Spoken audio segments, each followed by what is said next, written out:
Hi, my name is Bia Bliss, and I'm a holistic intimacy and pleasure mentor.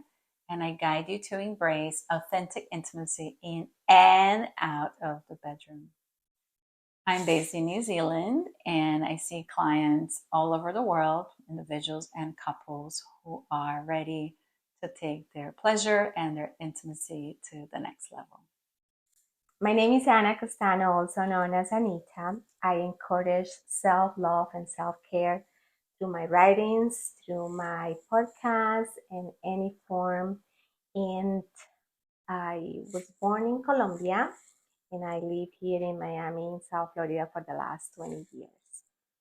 I am here today with Dia Bliss, and we're going to talk about a very important and a very essential topic. And basically, through my teachings, through my sayings, I always encourage the trilogy that the body, mind, and soul has to work as a unit. I always said that the mind has to be pure and without the thinking, without any clutter. Um, Self-care and self-love is important when body, mind, and soul are connected.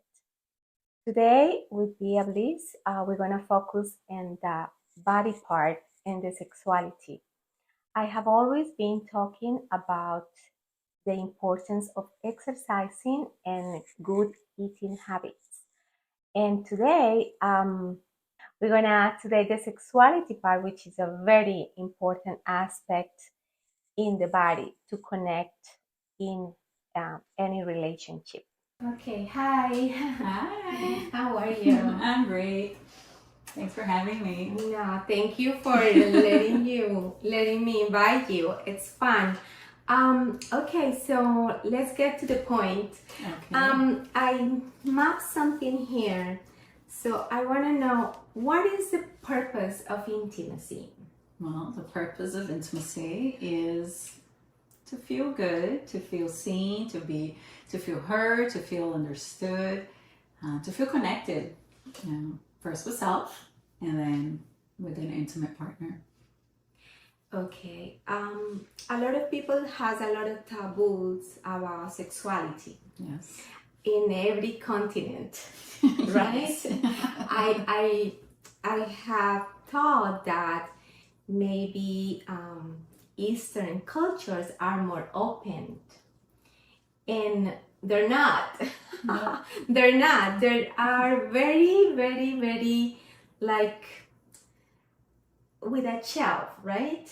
With a big shell about this topic. And I think that the sexuality, the intimacy in a relationship is very important. But today, Bia here is going to illustrate us about how to manage that part of the body in the most extensive way. I don't know if we have the time for that. And Well, that would take days. but anyway, let's try to summarize for all the people that are Sure. listening and they're going to listen us, and try to summarize like the more important aspects. And as I said, to me, self-care and self-love involves mind, body, and soul. So this part that we are talking today, it refers to the body specifically, right? And I know I'm always talking about food and exercising and yoga, but today it's gonna be sex, sexuality, intimacy. So anyway, what is the purpose? So the purpose is enjoyment. Enjoyment it's a side effect, but the purpose is really connection. Connection, of course. To give us, so I am a very romantic person, Dia, and to me, the mind, the heart has to be connected in order to give this away. Yes. Right? Absolutely. Okay, so I have always had that thought, And without these two, that part won't function to me. So why is that we are so romantic about that part of our bodies? Well, that is not true for everybody, by the way. A lot of people they experience sex up here. So it's like, oh, that person is hot, or I want to go with them. But the heart piece is missing. So you mentioned a romantic, and then the romantics, they have the heart piece in where the mind says, let's go there, and the heart goes, oh no, I'm not ready yet. And so you have to have a certain level of awareness of where you're at in your journey. So for you, say the mind says yes and the heart says no, then gates are closed. But if the mind says yes, heart says yes, it's like gates are open. And that is a more holistic way of experiencing sex and intimacy, because then you are in alignment, your mind, your heart, your genitals. But for a lot of people, they are not in alignment, and so they go and they want the connection, but they don't feel fulfilled. That's my point. So how or why to have that intimacy if you are not feeling fulfillment in it? Yeah, but they don't know yet that they're not fulfilled, because they are hoping to connect. They're hoping they will be seen, heard, understood, and that will lead to the enjoyment, which, you could lead that way, but more often than not, it doesn't. And I can tell you from experience that it's we think that person will bring all that, but if we're not connected to the body, we won't really get that, because everything's happening in the mind. I hope that makes sense. Absolutely, makes totally sense to me. I mean, there are so many. To me, there are levels of a spirituality or awareness. There are, it's like to me, like it's like a game, like a video game. Yes. You start at the first level, second level, third level, yes. And then you are like at the top of the mountain, which is the reward part, when you feel like, okay, I got it, I did it. But for those that are in another levels, what do you say to those people that they are only having that concept in their minds? That is only like, to me, it's like a basic instinct. Right. Yeah, I'll tell you, it's not true for most people. I was one of those people for a very long time. And for people that are really not connected to their bodies, I would say, just ask yourself the question, what am I hoping to get out of this interaction? Because usually it's not what they think it is. Yeah, so people want to experience connection. But what kind of connection? Are you wanting to have sex, to have cuddles? Are you wanting to have sex to have an orgasm? Are you wanting to have sex because you're bored? Are you wanting to be with this person because it's going to inflate your ego? Why do you want to go ahead with the interaction? And if you are in a long-term relationship, sometimes, long-term relationships, things get a bit boring. And so sometimes we just do it because we feel like it's our obligation, because we're with this person, and it's it's like, okay, fine, I'll just do it so they get off my case. But really, is that what you want? Is that what you really want? And those are questions that we're not taught to ask. We just watch people having sex in the movies, and they're playing the game, they're flirting, and then they're it's like, oh yeah, I'm gonna get laid. But why do you want that interaction? Because a lot of times it's not what you think it is. Okay, I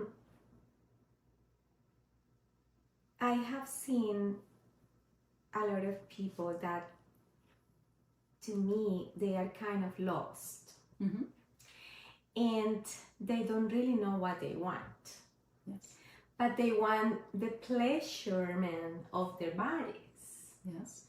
And I think it is okay to explore that, but I know at certain level is gonna you're gonna pass that and you want the next level. Now, what you are saying about like in a relationship when couple have been married for a long time and maybe the sex is not that great anymore, I can say that we have these limiting beliefs that marriage is for the whole life. And it's not. I mean, it can be. It can be, but and if it's working for you, beautiful, right? Yes. But if not, it means that you are not supposed to be there. Mm-hmm. That's what I think of.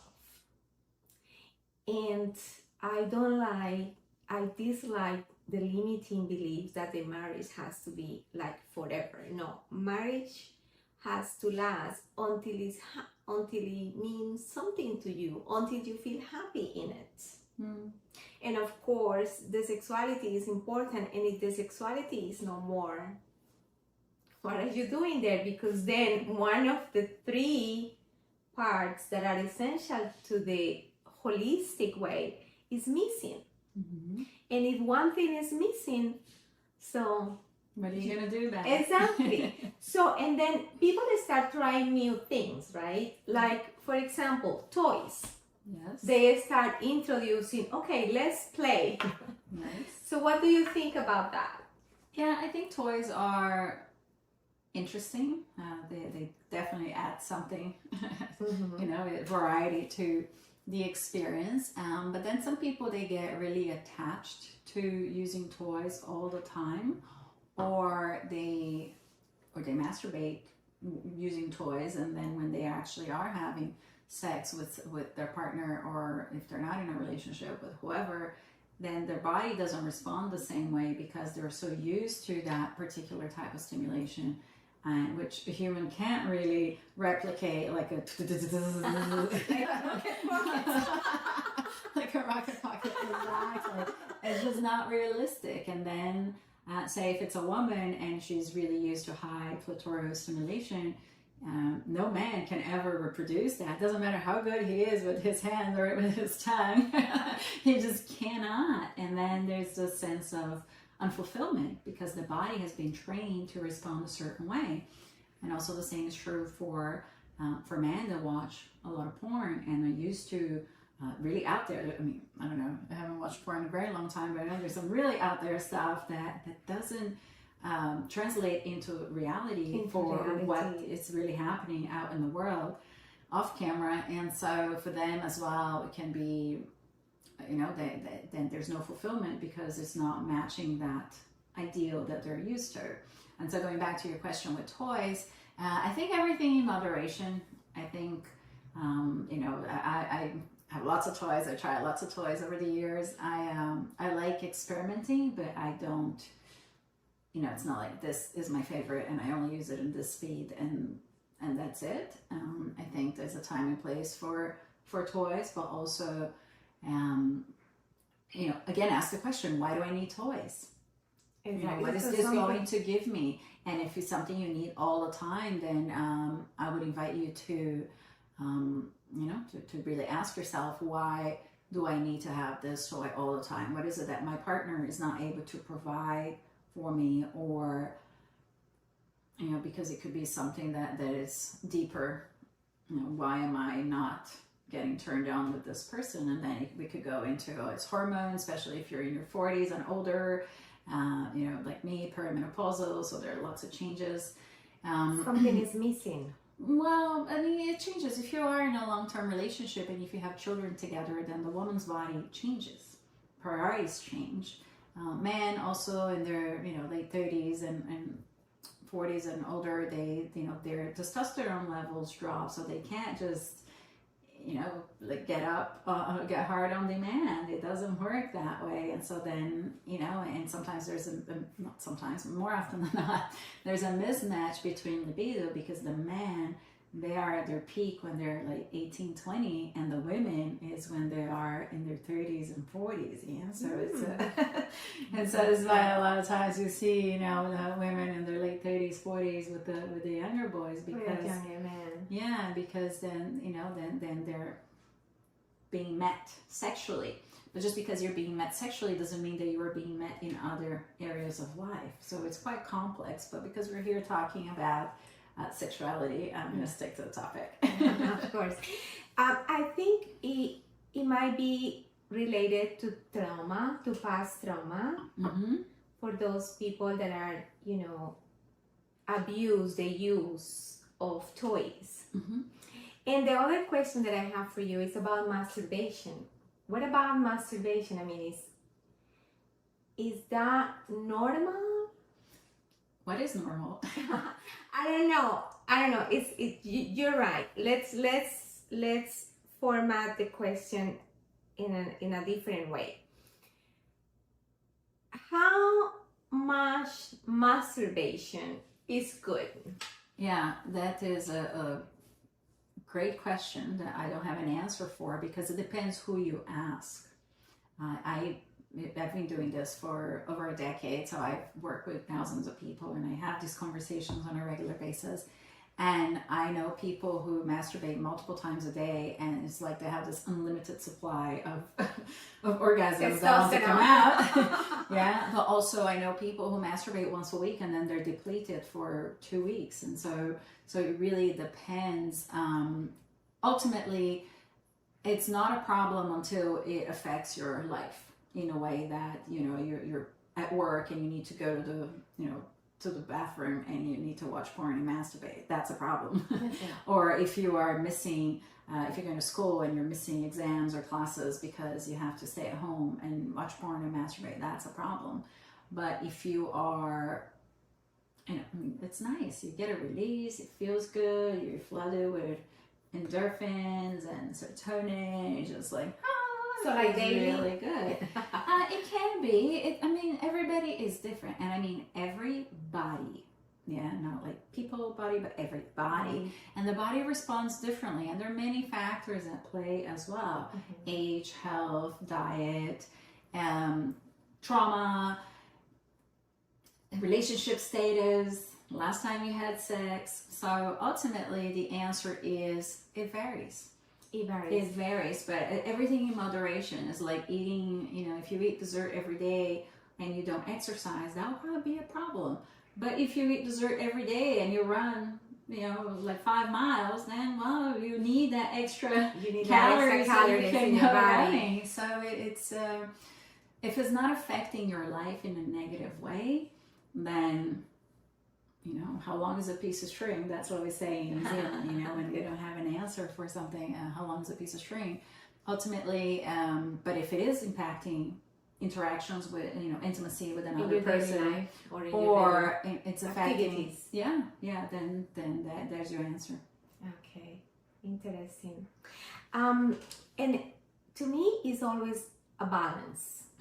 It's always to know how to balance your life with this trilogy of the mind, body, and soul, because you just mentioned, if you are not exercising that much, if you are not eating very well, maybe that part is not going to work that well. Yeah, it's all connected. It's all connected, exactly. So that, I mean, like I will say,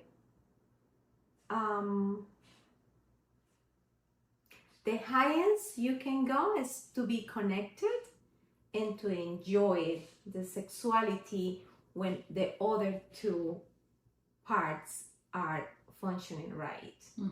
And how long it's gonna last, we don't know.